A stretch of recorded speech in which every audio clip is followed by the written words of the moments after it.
Welcome to an all-new Blitz. I'm your host, Brian Carter. Got a great show for you lined up today, but we're going to start off the show here at Lumpkin County High School with Lady Indians head softball coach Lori Overmyer. Lori, thank you so much for your time on Blitz today.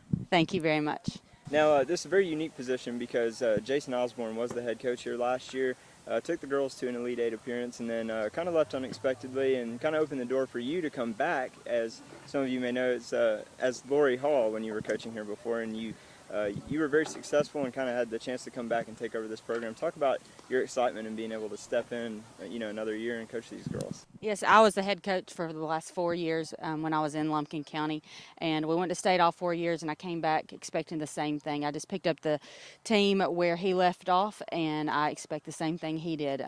We have some great girls out here, and I expect to get back to state with these girls. And that kind of leads into my next question, because obviously you have a lot of optimism coming off last season, and you already are familiar with the program, but this is a program, as you mentioned, when you coached 5 of the last 7 years, these girls have been to state playoffs. So when you really look at this group, I know it would be hard to top last year's 22 wins in the Elite Eight, but how are you feeling about their chances of making a good run at it? Well, they started off the year very well, and we've had some injuries come into play, but we are picking it back up. Out of our last couple of games, we've scored lots of runs, so we're swinging the bat really well, and that's what you want to do at the end of the season. You want to peak at the end, and I feel like these girls are doing that, playing some great defense behind Chelsea Oliver. She's stepped into a big role, and I'm proud of them. We're out here, we're just wanting to have fun, play ball, and keep our minds focused on each game at hand. And you just keep going right into my next question, because I was going to say you're off to that solid start, as you mentioned, 8-5. You're 4-2 in region play, which is a pretty good start for you girls. Talk about where you would like to see. You kind of mentioned peaking at the end of the season. What are you trying to do to get them to be? What do you have to do to prep them to be peaking at that end of the season around the region tournament? We come each day and to get better every single day. That's our goal.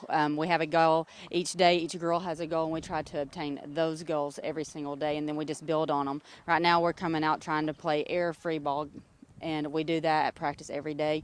We do 21 outs, and they have to make 21 outs before we end up going into offense. No matter how long it takes. No matter how long it takes. And now, a very sound team that you have. Your offense is scoring roughly around 5 runs a game. Mm-hmm. The pitching has been great as well.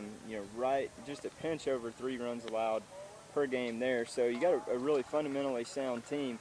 Talk about some of the key players, because we know Ashley Brown kind of leads this pitching staff, and you lost some key offensive players last year. And not just talk about the key players this year, but the ones that maybe have been a surprise players that you didn't really expect to make a splash this year. Ashley, yes, she is a senior pitcher, and she's headed the mound. But also Allison Gentry, she plays shortstop, and she's our 3rd hitter. And Madison McCarter is also a senior in right field. They've hit the ball well, they've bunted well, and they've led our team on and off the field. Also, we have a solid 9 players, out on the field. A lot of people have our catcher as a first-year catcher. She's a sophomore, and she stepped in to Whitney Brown's role, and she's filling those shoes very well behind the plate, and that's a very key place. But also just every position, they're fielding it well, they're playing together, they're playing as one unit, they're moving around together and picking each other up when they make a mistake. We have a rule, 3-second rule. So if somebody makes a mistake, they got 3 seconds to let it go, and we try to keep them accountable for that. Now, Region 8 4A is one of the tougher ones in the state right now. When you look at it, you've got Madison County absolutely undefeated at this point, and then you lump in Walnut Grove, who's not lost a game in region play yet. It helps that you guys are 4-2 to start in region play, but talk about the stress that exists when the rest of the pack is fighting for that 3 and 4 spot heading into the region tournament. We're just playing our game. We don't play against another opponent, so we know if we come out here and we play error-free ball and we put runs on the board, we've got a good as chance as anybody else to win.